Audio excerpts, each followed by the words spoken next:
Hello friends, इस video में मैं आपके साथ सोलर सेल डिस्कस करने वाला हूँ। और जो आप पिक्चर में देख सकते हैं वो एक सोलर पैनल है। तो एक सोलर पैनल बहुत सारे सोलर सेल्स का कॉम्बिनेशन होता है, क्योंकि एक सिंगल सोलर सेल जो होता है उसका आउटपुट इतना ज़्यादा नहीं होता। तो उनको बहुत सारे सोलर सेल्स को सीक्वेंस में जोड़ के हम टोटल आउटपुट निकालते हैं। वैसे तो सोलर सेल और सोलर एनर्जी बहुत वर्सेटाइल टॉपिक है, बहुत ब्रॉड टॉपिक है। बट इस वीडियो में मैं अपना डिस्कशन उसी पार्ट तक लिमिटेड रखूँगा जो आपके सीबीएसई क्लास 12 में पूछा गया है। तो सोलर सेल जो है वो सोलर एनर्जी को इलेक्ट्रिकल एनर्जी में कन्वर्ट करता है, और हम इसी के बारे में जानेंगे।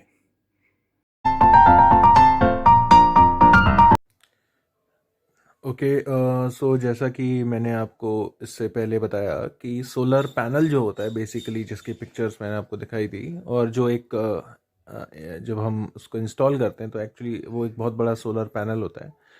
वो सोलर पैनल एक्चुअली बहुत छोटे छोटे छोटे छोटे सोलर सेल्स का कॉम्बिनेशन होता है, जिसमें बहुत सारे छोटे छोटे सोलर सेल्स जो हैं, सोलर सेल यूनिट्स जो हैं, जिनको एक सीक्वेंस में अरेंज किया गया है। और एक सिंगल जो सोलर सेल होता है उसकी जो आउटपुट होती है वो सभी सीरीज़ में लगे सबका मिल करके ऐड होकर के हमारे को टोटल आउटपुट मिलता है। तो ऑब्वियसली हमारा कंसर्न इस टाइम पे सिर्फ ये देखना है सबसे पहले कि सोलर सेल एक्चुअली क्या होता है। तो जैसा कि आप यहाँ पे देख सकते हैं, ऊपर भी मैंने पिक्चर में दिखाया हुआ है, जो पैनल है उसमें बहुत सारे यूनिट्स हैं। तो एक छोटा यूनिट जो होता है, कोई भी एक स्क्वायर आप समझ सकते हैं, यहाँ पे आप यू कैन सी जैसे 9 स्क्वायर्स दिख रहे हैं, तो उनमें से कोई एक स्क्वायर जो है वो बेसिकली होता क्या है। तो उसका क्रॉस सेक्शन व्यू भी दिखाया हुआ है कि सबसे ऊपर एक एन टाइप का मटेरियल होता है, लेयर होती है, फिर नीचे पीएन जंक्शन होता है, और सबसे नीचे पी टाइप मटेरियल होता है। सो इसके अंदर में सोलर सेल में बेसिकली सोलर सेल जो होता है वो स्पेशल पर्पस पीएन डायोड है, जो कि इंसिडेंट सोलर एनर्जी को कन्वर्ट करता है इलेक्ट्रिक पोटेंशियल डिफरेंस में, या फिर जिसको हम ईएमएफ बोलते हैं। ओके, ईएमएफ फुल फॉर्म तो इसका जैसे इलेक्ट्रोमोटिव फोर्स होता है, बट इसको हम वोल्टेज या पोटेंशियल डिफरेंस के कंटेक्स्ट में ही यूज़ करते हैं। And it's working is based on the principle of photovoltaic effect. So in the next section मैं आपको बताऊंगा पहले कि फोटोवोल्टाइक इफेक्ट क्या होता है, और उसके बाद में हम फर्दर प्रोसीड करेंगे कि सोलर सेल में एक्चुअली जब इलेक्ट्रॉन्स जब सनलाइट सेल के ऊपर इंसिडेंट होती है, सोलर सेल के सरफेस पे आकर के पड़ती है, तो कैसे इलेक्ट्रॉन्स बाहर निकल करके आते हैं और कैसे पोटेंशियल डिफरेंस क्रिएट होकर के अल्टीमेटली हमारे को एक ईएमएफ सोर्स ऑफ ईएमएफ की तरह सोलर सेल काम करता है।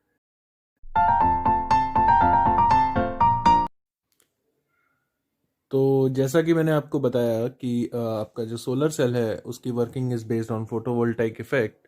सो आगे बढ़ने से पहले हमको ये पता होना चाहिए कि फोटोवोल्टाइक इफेक्ट क्या होता है। तो थोड़ा टाइम बचाने के लिए मैंने ऑलरेडी लिखा हुआ है कि when light is incident on the depletion region, and if the energy of incident radiation, photon obviously, uh, is greater than the band gap. This Eg is the band gap between the valence band and conduction band of the crystal. तो obviously अगर आप solar cell या photovoltaic effect समझना चाह रहे हैं तो आपको इससे पहले जो बैंड गैप है और एक P type semiconductor, N type semiconductor किस तरह से बन रहा है, उसकी ऑब्वियसली प्रायर नॉलेज होना, पहले से पता होना ज़रूरी है।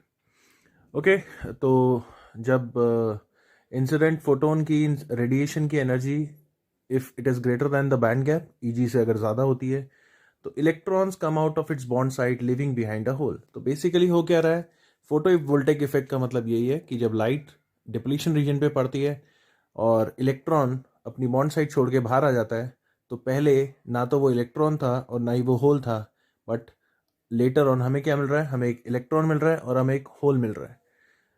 तो यहाँ पे मैंने 3 पिक्चर्स दिखाई हुई हैं ताकि आपको बता रहे हैं कि डिप्लीशन रीजन एक्चुअली जहाँ पे हम बोलते हैं कुछ नहीं है, कुछ नहीं से कहने का मतलब हमारा ये होता है कि वहाँ पे कोई फ्री चार्ज कैरियर नहीं है, ना पे इलेक्ट्रॉन भी नहीं है और वहाँ पे होल भी नहीं है।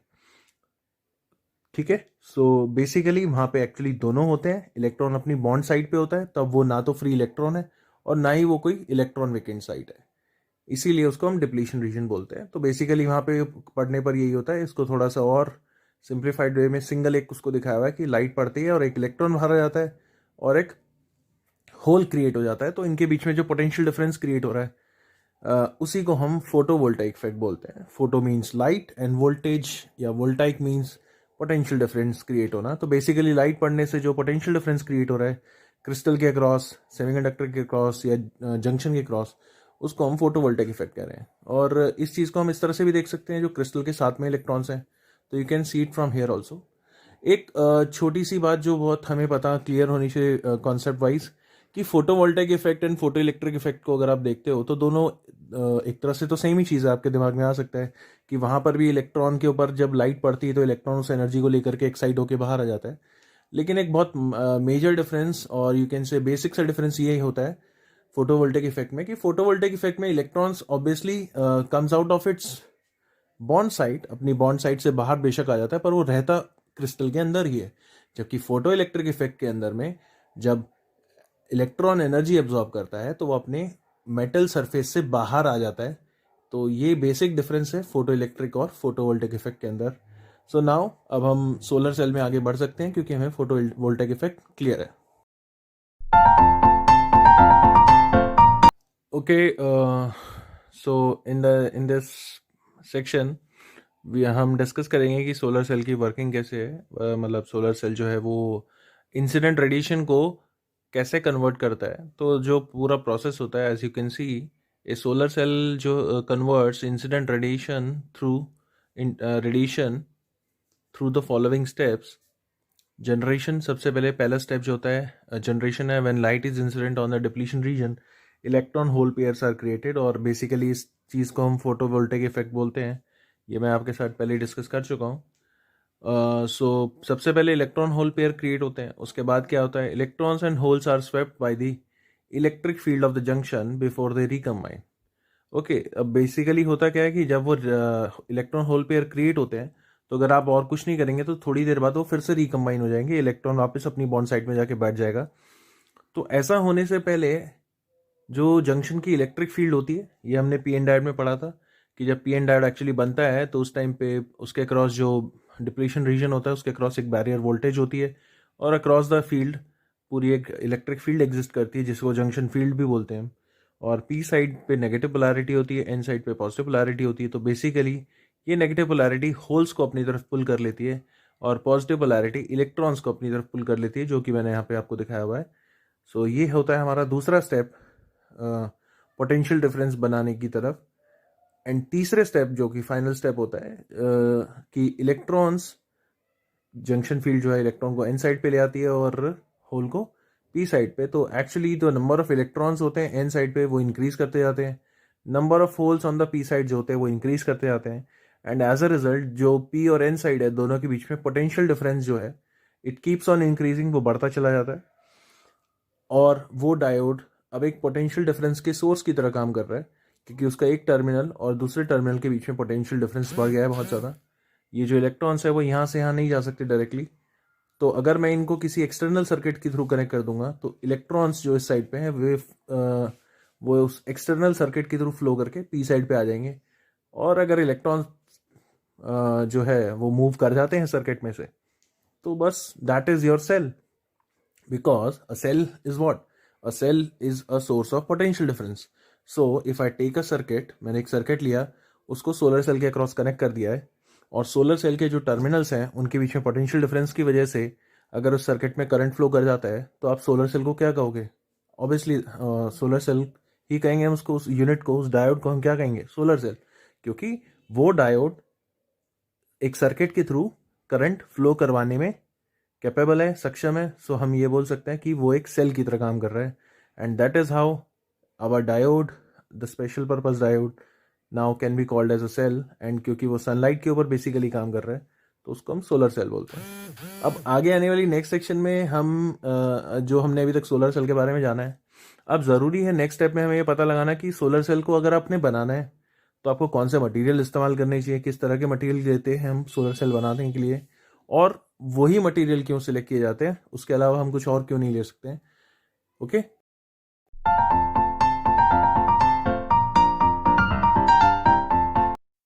सो जो करंट एंड वोल्टेज कैरेक्टरिस्टिक्स होती है सोलर सेल की, they are shown in this figure. कि हम आप देख सकते हैं ISC जो है वो शॉर्ट सर्किट करंट है, और वो that is open circuit voltage.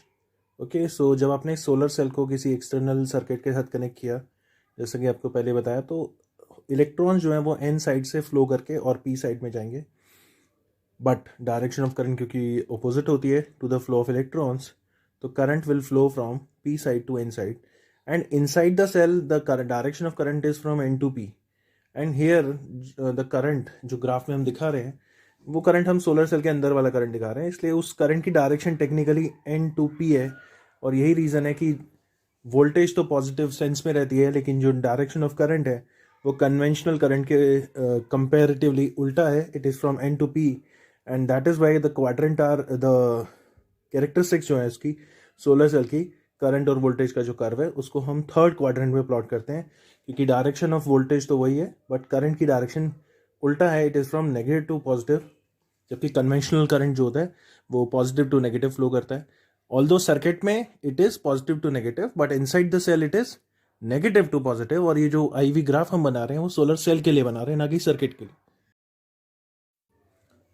So next हम देखेंगे कि हमें कौन सा मटेरियल यूज़ करते हैं जनरली सोलर सेल बनाने के लिए, और उसके पीछे स्पेसिफिक रीज़न क्या है। सोलर सेल जो हम यूज़ करते हैं मेजरली वो सिलिकॉन और गैलियम आर्सेनाइड को हम प्रेफर करते हैं। सबसे बड़ा रीज़न ये है कि जब आप सोलर सेल बना रहे हो तो आपको ये दिमाग में ये ध्यान में रखना बहुत ज़रूरी है कि आपको कौन सा रेडिएशन मिलने वाला है। तो अगर हम सोलर रेडिएशन जो हम अर्थ पे रिसीव करते हैं उसका जब हम रेडिएशन कर्व देखते हैं तो उसमें जो इंटेंसिटी का मैक्सिमम है वो 1.5 इलेक्ट्रॉन वोल्ट के आसपास मैक्सिमम होता है, वहाँ पे वो मैक्सिमम आता है।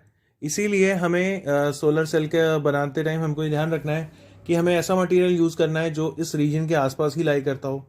तो maximum of solar radiation you can see lies near 1.5 electron volt, और हमें ऐसा ही मटेरियल यूज़ करना होता है जिसका बैंड गैप 1.5 इलेक्ट्रॉन वोल्ट के आसपास तो हो लेकिन उससे थोड़ा कम ही हो for better efficiency.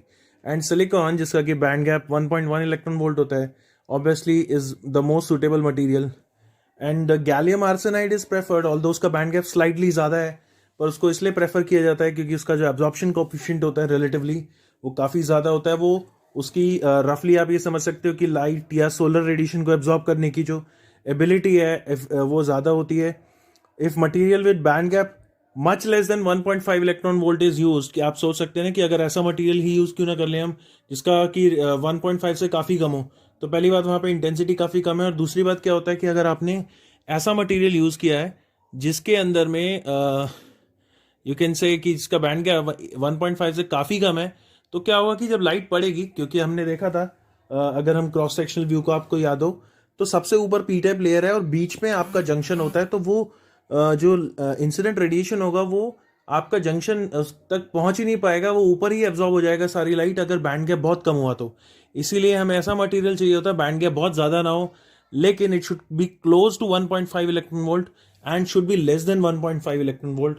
So that is the reason behind selection of silicon and gallium arsenide for purpose of making solar cell. अगर आप ऐसा कोई सेल बना रहे हैं जिसको आपने स्पेस स्टेशन के लिए यूज़ करना है तो आप दूसरे मटेरियल भी यूज़ कर सकते हैं, क्योंकि वहाँ पे हमारे पास ये कंडीशन नहीं होगी, क्योंकि हमारे अर्थ पे ओजोन लेयर और दूसरी चीज़ों की वजह से बहुत सारा जो सोलर रेडिएशन का पार्ट होता है वो हम तक नहीं पहुँचता है। इसलिए हमें सोलर सेल बनाते टाइम ये सबसे बेसिक क्राइटेरिया ध्यान रखना होता है कि कौन सा मटीरियल कौन सा रेडिएशन बैंड गैप आपको मिलने वाला है, उसी के हिसाब से सोलर सेल बनाने के लिए मटीरियल को हमें सिलेक्ट करना होता है।